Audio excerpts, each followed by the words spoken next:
Udhëheqës politik dhe fetar kanë reaguar për lajmin e trisht të ndarjes nga jeta mëngjesin e sotëm të Papa Franceskut. Kryeministri Edi Rama gjatë një takimi që po mbante me gratë dhe vajzat në Kavaj, ka ndërprer fjalën duke mbajtur 1 minutë heshtje në nderim të Papa Franceskut, që ndoroi jetë në moshën 88 vjeçare. Më vjen keq se më erdhi një mesazh këtu tani edhe vjen shumë keq. Ka ndruar jetë Ati i Shenjtë, Papa Francesku, një njeri jashtëzakonshëm. Unë kam pasur një raport personal me të, kam mirë kuptimin tuaj, ta nderoj me 1 minutë heshtje dhe ta mbyllim këtu takimin.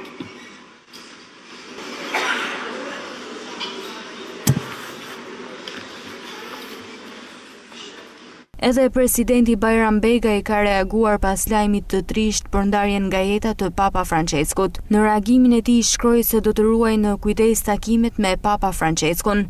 Shenjtëria e tij, Papa Francesku, sot u ngjit në qiell pranatit për të çuar në qiell atë që la trashëgimin në tokë dhe mshurinë, dashurinë dhe përkushtimin ndaj çdo njeriu, çdo besimtari e çdo feje. Sali Berisha e ka nisur takimin e tij në Puh me 1 minutë heshtje në nder të Papa Franceskut. Me 1 minutë heshtje, një burr të madh të njerëzimit, Papa Franceskun, i cili u ndas sot nga jeta.